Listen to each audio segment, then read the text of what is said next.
ایک لطیف بات آپ کو سناتا ہوں، جس سے بات کا آغاز کرتا ہوں کہ زیادہ علمی باتیں ہو جائیں تو بھی برداشت کرنا مشکل ہو جاتا ہے. ہمارے دوست بتا رہے تھے کہ وہ پاکستان کے اندر ہی کہیں گئے تو ان سے پوچھا کہ آپ کا مسلک کیا ہے، تو انہوں نے کہا کہ میں شیعہ ہوں. کہتے ہیں وہ بندہ 2 فٹ دور چلا گیا اور اس نے کہا آپ شیعہ نہیں ہو سکتے. میں نے کہا بھائی میں خود کہہ رہا ہوں میں شیعہ ہوں. کہا نہیں بھائی آپ ہو ہی نہیں سکتے شیعہ. اس نے کہا بھائی یہ کیسی بات کر رہے ہیں آپ، میں شیعہ ہوں، میں خود کہہ رہا ہوں میں شیعہ ہوں.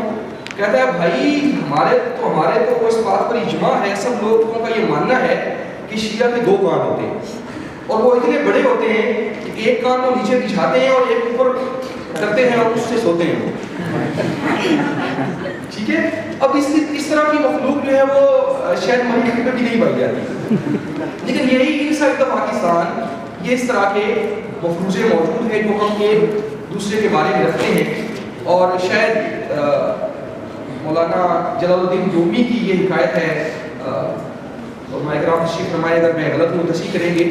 کہتے ہیں کہ ایک دفعہ شیطان کسی کو خواب میں آیا تو اس نے دیکھا کہ شیطان تو بہت خوبصورت ہے، بڑا زبردست اس کا چہرہ ہے اور ہماری اصطلاح میں بڑا نورانی چہرہ ہے. تو اس نے پوچھا کہ بھائی میں نے تو جو سنا ہے شیطان کے بارے میں وہ تو بڑا عجیب و غریب تصور ہے، بڑی بری شکل والا، تو آپ تو بڑے خوبصورت ہیں، تو اس کی وجہ کیا ہے؟ تو کہتے ہیں شیطان نے کہا قلم دست غیر دست، کہ جو لکھنے والے ہیں وہ میرے دشمن ہیں. ٹھیک ہے.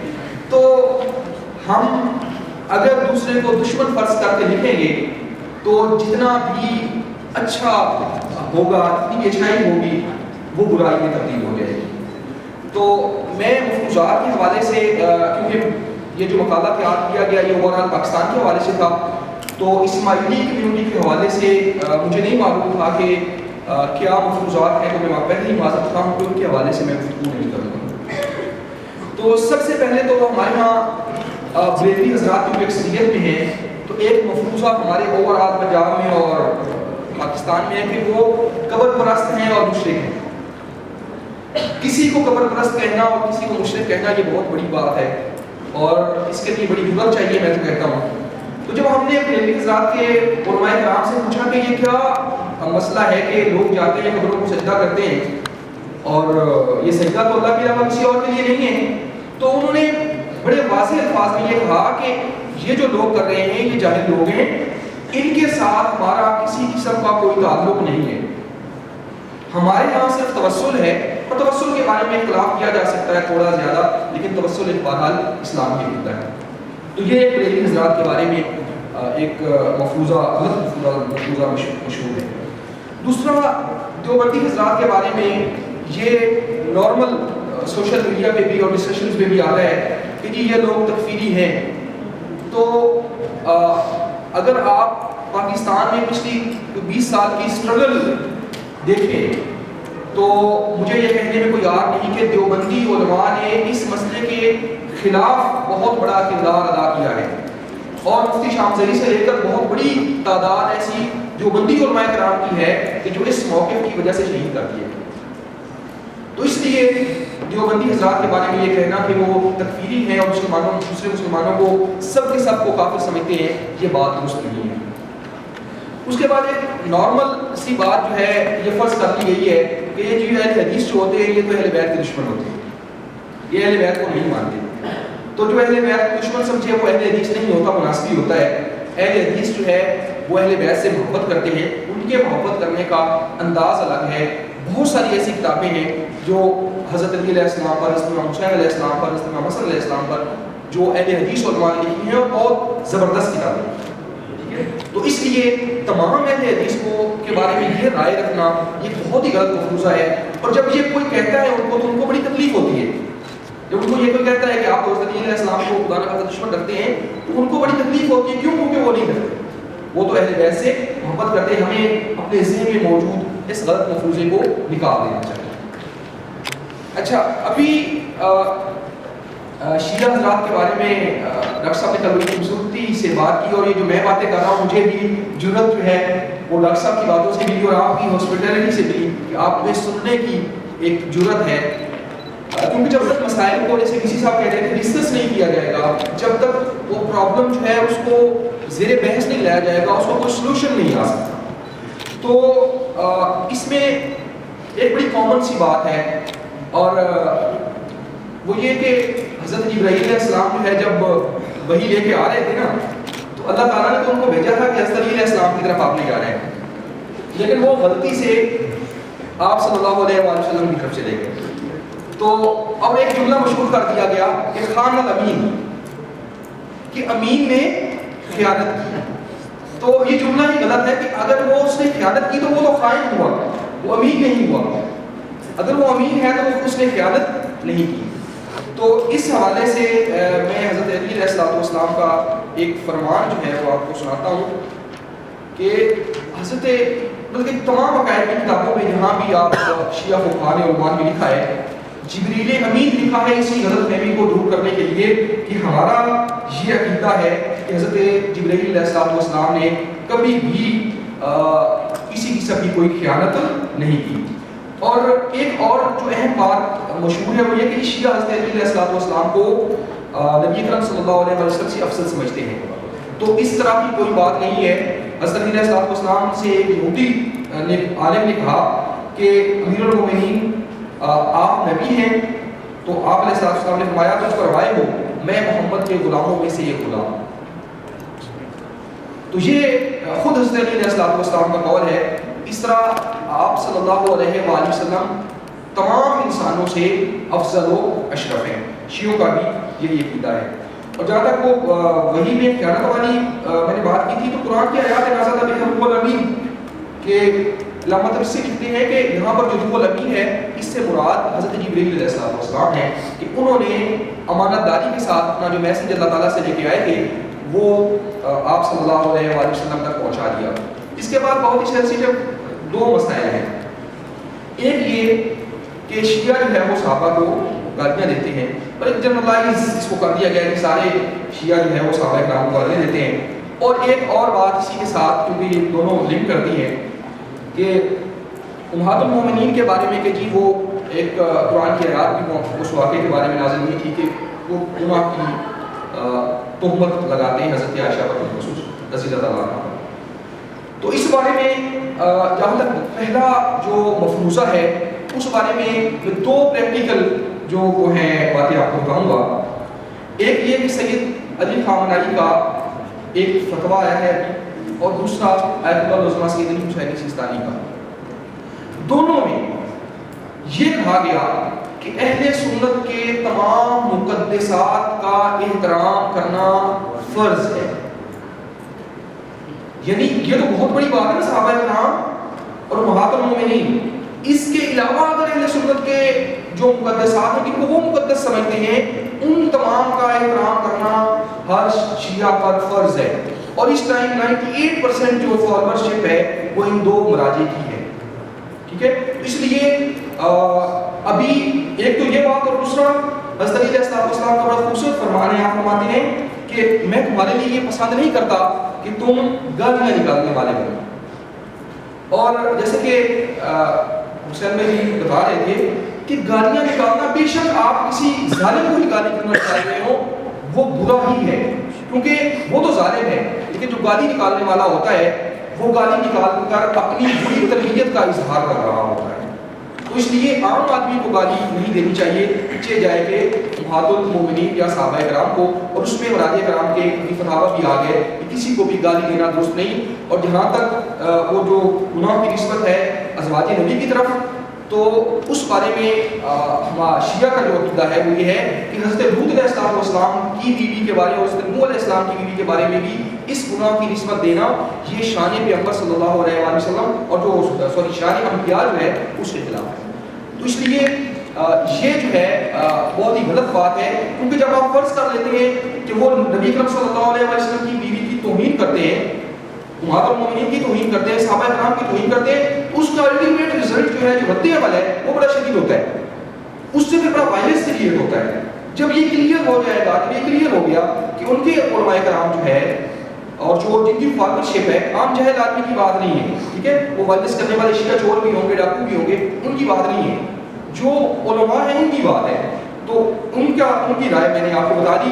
اور اگر آپ ان دونوں فتاوا کو جو ہے سرچ کریں گوگل پر تو یہ آپ کو آن لائن انگلش میں مل جائیں گے، اردو میں بھی مل جائیں گے، عربی میں تقریباً آلموسٹ تمام زبانوں میں ان کا وہ ترجمہ ہو چکا ہے. اچھا، ایک کل بھی یہ بات کی گئی سرنی کی حلال شیعی کے نام سے کہ شیعہ جو ہے وہ بڑے علاقوں پہ قبضہ کرنا چاہتے ہیں. یعنی ان کا علاقہ ایران سے شروع ہو، عراق سے سیریا سے وہ ہوتے ہوئے لبنان، اور لبنان سے بحرین، ایک پورا یہ ہلال الشیعی کا ایک چاند یعنی یہاں پہ بن گیا. تو اس حوالے سے ایت اللہ سیستانی کے پاس لوگ گئے جب یہ 500,000 عراق کی ایک فگر مکمل ہوا کہ امریکی حملے کے بعد 5 لاکھ عراقی قتل کر دیے گئے، وہ فگر مکمل ہوا. تو اس کے بعد بہت سارے نوجوان جو تھے ایموشنل ہو گئے، انہوں نے یہ کہا کہ آپ فتویٰ دیں کہ ہم سنیوں کو قتل کریں، کیونکہ ہمیں 5 لاکھ کی تعداد میں 500,000 یہ کوئی معمولی فگر نہیں ہے. ہمیں 5 لاکھ کی تعداد میں ہمارے لوگوں کو مار دیا گیا، اب ہمیں آپ اجازت دیں، فتویٰ دیں کہ ہم جو ہے سنیوں کو ماریں. تو انہوں نے بڑی خوبصورت بات کی، اور ہمارے لیے جو ہم جو ہے بڑی مشعل راہ ہے پاکستان کے حالات کے لیے. انہوں نے کہا کہ اگر وہ آدھے عراق کو بھی قتل کر دیں تو میں یہ فتویٰ نہیں دوں گا کہ تم اہل سنت کو قتل کرو. یہ لیڈرشپ ہے، یہ اسپرٹ ہونی چاہیے کہ جذبات میں آ کر جو ہے ہمیں جو لیڈرشپ ہے وہ تو یہ کہہ رہی ہے کہ اگر ہمیں آدھے ملک کو بھی قتل کر دیں تو ہم کسی کو نہیں ماریں گے. اور ہم چھوٹی سی بات پہ لوگوں کو کس طرح سے قتل کر دیتے ہیں، ہمیں اپنے رویوں پر غور کرنا ہوگا. اور تحریف قرآن کے حوالے سے سر نے بات کر دی تھی. اچھا، ایک سر نے کل بات کی تھی کشف الاسرار کے حوالے سے، خود وضاحت بھی کر دی تھی. مجھے اتفاق ہوا امام خمینی کے آثار پر، ان کی تقریریں، ان کی تحریریں، ان کے بیانات جو ہے ان کی کلیکشن کے لیے ایک ادارہ ہے نشر و اشاعت آثار امام خمینی کے نام سے تہران میں، وہاں جانے کا اتفاق ہوا. وہاں امام خمینی کو نے جتنے خط لکھے، جتنی کتابیں لکھی، جتنے لیکچر دیے، مطلب ہر چیز وہاں پہ بڑی سافٹ ویئرس کی شکل میں اویلیبل ہے. آپ یقین کریں وہاں پر کشف الاسرار نہیں. اور امام خمینی نے اپنی زندگی میں اپنی جس تحریر سے سب سے زیادہ جس پہ وہ خود پریشان تھے اور جس سے وہ اظہار تعلقی کرتے تھے اور کہتے تھے کہ اگر مجھے پتا ہوتا کہ اتنی لیڈرشپ پہ جاؤں گا تو وہ میں اس دور میں جس دور میں لکھی میں کبھی نہیں لکھتا. اور ان کی ایج جس وقت انہوں نے کتاب لکھی آپ حیران ہوں گے 17 سال کی عمر میں انہوں نے وہ کتاب لکھی ہے. اور امام خمینی کا جو انتقال ہے اگر میں بھول نہیں رہا تو 89 ایئرس کی ایج میں ہوا ہے. تو 17 سال کی عمر میں اگر ایک بندے نے ایک تحریر لکھی ہے، ٹھیک ہے، اور میں بھی کیونکہ خود لکھتا رہتا ہوں تو بعض بات جو 1 سال پہلے کی تحریر ہے میں اس سے بھی ایگری خود نہیں کر رہا ہوں، ٹھیک ہے. تو میرا یہ خیال ہے کہ اس طرح سے سر نے بھی کل کہا تھا کہ جو پہلے ہو گیا اس کو ہمیں چھوڑ دینا چاہیے، جو ابھی ہے اس کو ہمیں مد نظر رکھنا چاہیے. اچھا، اور ایک اور بڑا ایک شیعوں کے حوالے سے یہ تقیہ کرتے ہیں اور جھوٹ بولتے ہیں، ٹھیک ہے، یہ ایک بڑا کامن وہ ہے. تو میں ایک حدیث ہے حضرت امام جعفر صادق علیہ السلام کی، تقیہ کب کیا جاتا ہے اور یہ کیا ہوتا ہے، اس سے اس کی وضاحت کروں گا. بات ہے کہ انسان جب محسوس کرے کہ اگر اس نے اپنے عقیدے کو ظاہر کیا یا اس کے بارے میں کسی کو بتایا تو اس کو جانی یا مالی نقصان ہو سکتا ہے، تو ایسی صورت میں خود کو چھپانا ضروری ہے تاکہ خطرے سے بچا جائے. خطرے سے خود کو اور اپنے مال و اسباب کو بچانا تقیہ کہلاتا ہے. آپ مجھے بتائیں کہ اگر کسی بھی انسان کو چاہے وہ مشرک ہے کافر ہے یہ پتہ چل جائے گا اگر میں ڈاکو کو اپنا نام بتا دوں گا یا بتا دوں گا میں فلاں علاقے سے ہوں تو یہ تو مجھے قتل کر دے گا یا میرے بچوں کو قتل کر دے گا یا میرا مال اسباب لوٹ لے گا، تو کوئی بھی یہ نہیں بتائے گا. ہم اس کو تقیہ کے نام سے جائز سمجھتے ہیں. تو یہ ایک عقلی اور فکری بات ہے، اس کو اسی حد تک لینا چاہیے، اس سے زیادہ نہیں لینا چاہیے. اچھا، ایک کامن بات ہے، بڑی مشہور بات ہے کہ شیعہ کی 3 نمازیں پڑھتے ہیں، مسلمانوں کی 5 نمازیں ہیں. تو بڑی انٹرسٹنگ ہے کہ یہ بات درست ہے کہ شیعہ کے ہاں جو ابھی عمل ہے وہ 3 ٹائم نماز پڑھتے ہیں. اصل میں جب میں نے صلاتین ہے شیعہ 3 وقت میں 5 نمازیں پڑھتے ہیں، ظہرین ظہر و عصر ملا کر اور مغربین مغرب و عشاء ملا کر. تو اس لیے 3 وقت میں پڑھتے ہیں. اور شیعہ فقہاء نے بھی یہ لکھا ہے کہ 5 وقت میں الگ الگ نمازیں پڑھنا یہ افضل ہے. اور عنہ کی جو سنت تھی، جو سیرت تھی وہ یہی تھی کہ وہ 5 وقت میں الگ الگ نماز پڑھا کرتے تھے. تو اس لیے اس کو ہمیشہ عادت بنا لینا. 3 جگہوں پہ اس کو شیعہ فقہاء نے خود جو ہے وہ یہ کہا ہے کہ یہ درست عمل نہیں ہے, لیکن اب اس کو ناجائز نہیں کہہ سکتے کیونکہ اس کا آپ صلی اللہ علیہ وسلم کی سیرت میں عمل موجود ہے. تو نمازیں 5 ہی پڑھتے ہیں لیکن وقت 3 ہے. اس کے بعد ایک بہت بڑا ایشو چلا جس پہ جو ہے بڑی قدر و غارت بھی ہوئی, یہ شیعہ زکوٰۃ کے منکر ہیں. جب ضیاء الحق کے دور میں موومنٹ چلی تو کہا کہ ہم اسٹیٹ کو زکوٰۃ نہیں دیں گے. تو اب وہاں سے ایک پروپیگنڈے کا آغاز ہوا کہ شیعہ زکوٰۃ کے منکر, ایسی بالکل بات نہیں, شیعہ 9 چیزوں پر زکوٰۃ دیتے ہیں. ٹھیک ہے, اور ہمارا یہ موقف تھا اس ٹائم کہ جب مراجع کرام سے پوچھا گیا کہ اگر اسٹیٹ زکوٰۃ لیتی ہے تو کیا وہ ہماری زکوٰۃ ہو جاتی ہے, تو جواب انہوں نے پوچھا کیا اسٹیٹ وہ جو غریب آدمی ہے کہ جو مستحق زکوٰۃ ہے کیا اس تک پہنچاتی ہے؟ اگر یہ تو بالکل نہیں پہنچاتی, ہمیں پتہ ہے سیدھا نبی کی کانفرنس میں بڑے بڑے لوگوں میں بانٹ دیے جاتے ہیں پیسے اور پتہ نہیں کیا کیا کام ہوتے ہیں, وہ تو نہیں پہنچتا. انہوں نے کہا کہ آپ کو زکوٰۃ دوبارہ دینی پڑے. ٹھیک ہے, اب کیا ہوا, اب بھائی ایک آدمی جو ہے وہ 2 بار زکوٰۃ دے گا تو اس کو تو 5% دینا پڑ جائے گا. تو اس لیے یہ موومنٹ ہوئی کہ بھائی نہیں, ہم زکوٰۃ آپ کو نہیں دیں گے, اسٹیٹ کو نہیں دیں گے, کیوں, کیونکہ ہمارے مسئلہ یہ کہ ہمیں آپ پر اعتماد نہیں ہے. تو اس کو یہ لیا گیا, اس انداز میں پیش کیا گیا کہ شیعہ زکوٰۃ کے منکر ہیں, حالانکہ ایسی کوئی بات نہیں. قرآن مجید میں ہر تقریباً اکثر جگہ پہ جہاں نماز کا ذکر ہے وہاں ساتھ میں زکوٰۃ کا بھی ذکر ہے. اور دوسرا یہ کہ شیعہ حج نہیں کرتے, یہ بہت بڑا وہ ہے کہ یہ اس کی جگہ پہ کربلا جاتے ہیں اور وہاں مطلب حج پہ نہیں جاتے, ایسی کوئی بات نہیں ہے. ابھی تو خیر کلیئر ہو گیا پچھلے کچھ عرصے میں کہ شیعہ نہ صرف حج کرتے ہیں بلکہ شیعہ کے ہاں اگر ائمہ اہل بیت کی سیرت پڑھی جائے تو امام حسن علیہ السلام کے بارے میں ہے, مسلمانوں نے 20 پیدل حج کیے, امام حسین علیہ السلام کے بارے میں اتنے حج کیے, اور یہ علماء کرام کی 20 سیرت رہی روضہ علم نجف اشرف سے کہ وہ اس سنت کو وہ کرنے کے لیے بڑے عرصے تک پیدل بھی جاتے تھے, گھوڑا ہونے کے باوجود بھی پیدل جاتے تھے. ٹھیک ہے, تو اس لیے حج بھی کرتے ہیں. اور ابھی تو یہ بڑا کلیئر ہو گیا, اور ایک اور اسی کے ساتھ ذیل میں یہ حرمین کی احانت کرتے ہیں. ٹھیک ہے, یعنی مسجد الحرام یا مسجد النبی کی ایسی بات نہیں ہے, بلکہ شیعوں کے ہاں جو مقدس ترین سب سے مسجد ہے وہ مسجد الحرام ہے, اس کے بعد مسجد النبی ہے.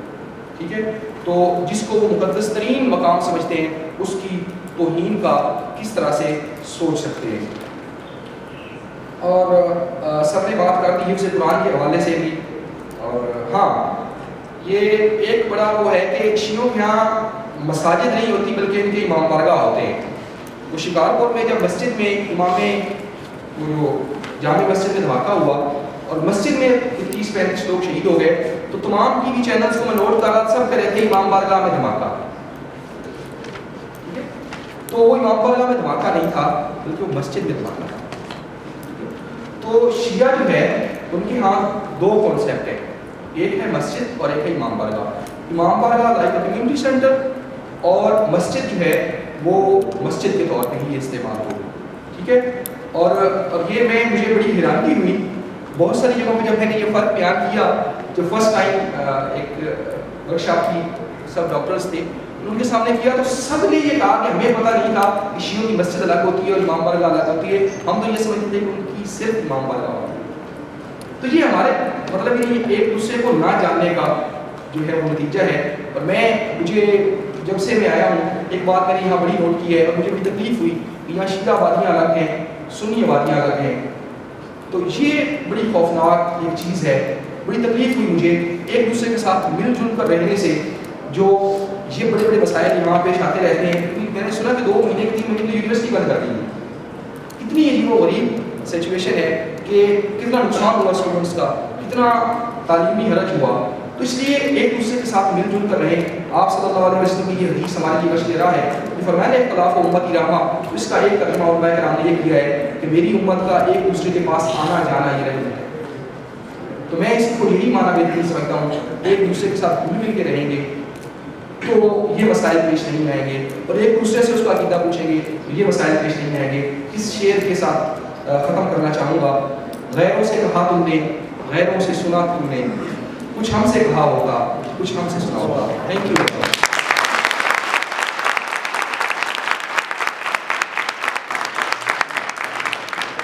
ماشاءاللہ ڈاکٹر ندیم صاحب مفروضوں پر بہت خوبصورت فرما رہے تھے, اور انہوں نے شروع میں ہی کہا کہ اسماعیلی برادری کے حوالے سے جو مفروضے پائے جاتے ہیں اس کا مجھے علم نہیں ہے، تو چلے میں اپنا ذاتی ایک مفروضہ آپ کے ساتھ شیئر کرتا ہوں۔ کافی سال پرانی بات ہے، جیسے ہمارے ہاں اپنی یادوں کے حوالے سے بہت غلط قسم کے مفروضات پائے جاتے ہیں تو وہاں بھی پائے جاتے ہیں، اور ان سب میں اللہ کا فضل ہوتا ہے۔ تو بہرحال میں عرض کر رہا تھا کہ ہمارے ہاں یہ بتایا گیا کہ یہ اسماعیلی ہوتے ہیں، ایسا ہوتا ہے ویسا ہوتا ہے، اور قسم کے مفروضے اب بھی ہیں۔ میں بھی سمجھتا تھا کہ یہ عجیب و غریب قسم کی مخلوق ہوگی۔ اچھا، ایک تمنا تھی کہ زندگی میں کاش ایک دفعہ کسی اسماعیلی کو دیکھ لوں۔ تمنائیں بہت ہوتی ہے لیکن یہ بھی ایک تمنا تھی۔ بہت صورت کافی عمر کو میں پہنچا، سمے بلوغت سے پہلے کی بات ہے۔ میرا ایک چاچا تھا، گیزر میں رہتے تھے، میں وہاں چلا گیا اور وہاں ایک دکاندار کے پاس میں کچھ لینے کے لیے گیا۔ اس نے کہا ابا بابا جی کا، اس کا مطلب ہے بوڑھا آدمی تھا، جی ابا حضور۔ وہ بچوں اتنی محبت سے پیار سے ان کی زبان میں لطافت ان سے بری ہوتی ہے۔ تو خیر میں اپنے چاچا کے ساتھ تھا تو اس سے کوئی چیز لیا اور آگے چل کر میں نے اس کے کان میں کہا ادھر کوئی اسماعیلی کو دکھا رہا۔ اس نے کہا یہ جو چاچا سے آپ کو بابو کہا، بابو کہتے ہیں مطلب یہ چھوٹے عمر بابو کو بھی بابو سے انتہائی ادب احترام سے بلاتے ہیں، یہی تو اسماعیلی تھا۔ میں نے کہا یہ اسماعیلی تھا؟ وہاں یہی اسماعیلی ہے اور یہاں تقریباً 80% اسماعیلی رہتے ہیں۔ میں نے کہا تو جو ہم نے سنا تھا کہ ایسا ایسا ہوگا، کہا جو آپ نے سنا تھا وہ سنا ہی ہوگا، حقیقت کے ساتھ اس کا کوئی تعلق نہیں ہے۔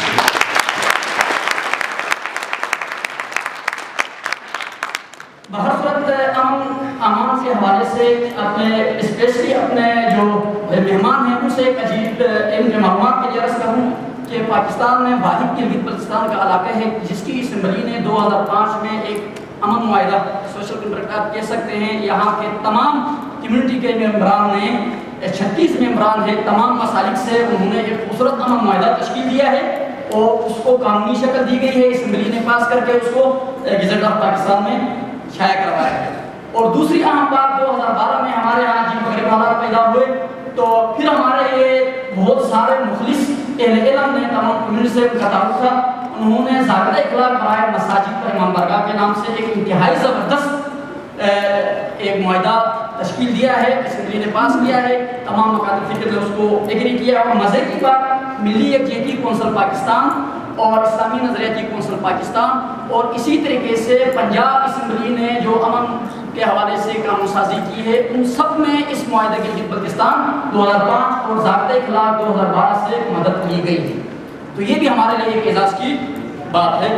بہرصورت میں ورکشاپ کو آگے بڑھاتے ہوئے جو اگلا اسپیکر ہے جناب مولانا محمد جان صاحب اخندزادہ صاحب بھی، آپ لیکچرر ہیں GDC پشاور کے اور نائب صدر ہیں international research council for peace religious affairs کے۔